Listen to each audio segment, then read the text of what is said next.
Kayo ba ay naniniwala sa Ghost Month? Oo. Lalo pag nakasarap ako. Oo, pag nakaharap ako sa lamin, naniniwala talaga. Tuwing August? Oo, tuwing August. Sa buwan yun, ha? Ikaw, Mars?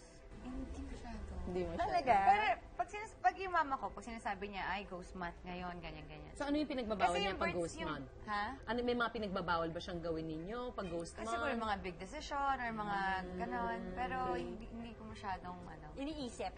Parang Okay. Kayo, Mars? Oo.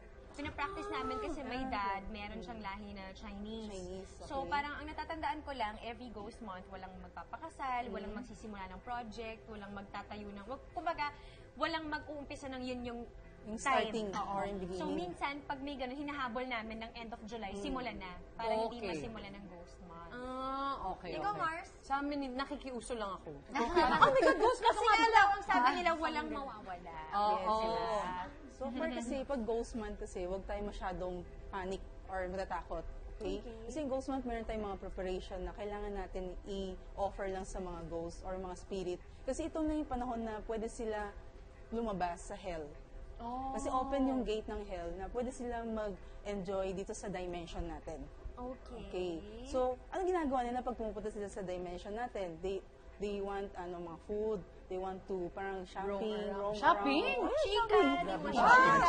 Chika. Or they want to think na kung ano yung sino yung mga bahay na medyo maingay o masaya. Kasi yung mga spirit, Mas gusto nila yon. mas gusto nila pumasok kasi medyo merong feeling sila na naughty or jealousy. Parang ganun. Kasi ang alam ko, di ba, usually mga ghost, ayaw nila sa maingay. Gusto nila yung tahimik na lugar. Kaya gusto nila yung attic, madilim, malamig. Hindi naman po. Kasi yung mga ghost month, hindi naman literally na aswang sila or ghost sila. Ano sila yung mga spirit na, kunyari, ang mga ancestor na namatay, or mga relatives natin, naging spirit sila, naging wandering spirit. Yun yung mga ghosts na tinutukoy dito sa ghost month. Kaya, in Southeast Asia, yung mga Chinese, they do yung mga preparation like offerings, nagsusunog sila mga incense, paper money, parang give tribute to them, parang respect sa kanila. So, yung iba, Kailan this year? Yung umpisa, tsaka yung end? for this 2016, start is August 3. Okay. bukas. Hanggang August 31. So, it's between 29 to 30 days, 1 month sila. Pero yung pinaka-festival nila, pinaka-fiesta, fiesta na kailangan natin bongga ang mga food, handa, is August 17. Daan pa. Magastos pala ng mga ghost na yan. Paano, what do you mean na kailangan yung may handa? Handaan. Kasi usually every household kasi meron tayong mga ancestor, may mga altar tayo. So we do offering. So para sa mga iba kasi hindi nila ginagawa to no? So mostly kaya sila tinatawag na hungry ghost.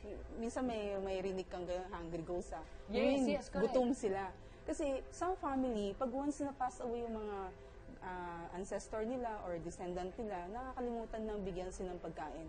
May mga questions naman ang ating mga Facebook friends. Yan from Mars, Rachel Aquino, born 1999. Balak daw niya lumipat sa tita niya this month. Tama raw ba ang gagawin niyang desisyon? Ngayong August siya nilipat.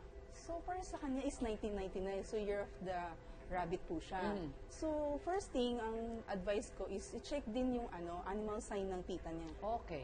Para hindi magkaroon ng conflict the day na lilipat siya doon sa bahay. Okay. Ano yung mga ka-conflict ng rabbit?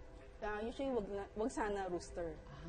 For example, yung tita niya is year of the pig, rabbit, o dog. It's okay. Okay lang. Pero second thing naman is kailangan din niya i-check yung lucky day for moving. Okay. Kasi minsan kakaroon tayo ng clashing ng energy, biglang tayo papasok doon sa bahay na yun, hindi tayo nagpapaalam, parang ganun. So, kailangan safe tayo, especially on ghost month. Yun. So pwede pa rin. Pwede pa check rin. lang niya Check yung lang yung day. lucky day, lucky hour, minsan nga lucky may hour ganun pa. pa. Tsaka Minsan yung lucky signs animal nila. sign ng yung family member na lilipatan mo. Yes. Yes, para iwas conflict. Minsan kasi pag ganun, may clashing energy. Pag tumira siya doon, maybe... Mabigat. Mabigat, number one. Tapos number two naman, baka may conflict lagi, pinapagalitan siya lagi. Right. So, affected yung emotions lagi. Very nice. Thank you so much. Di ba na kanila pwedeng makontakt for instance? Saan pwede mahanap? Pwede nyo po, check nyo sa Facebook account ko, Jean Yu Chua, or sa page ko is Jean's Dragon. Jeans Dragon. Or even sa Instagram, Jeans Dragon. Okay. Dragon. Ay, Ang follow the dragon natin ka. No, because kinombine ko yung name ko with my shop name. Kasi Dragon Phoenix, diba? Tapos my name is Jean. Ayun. So, kaya Jeans Dragon. Jeans Dragon. Kinombine ko siya. Thank you!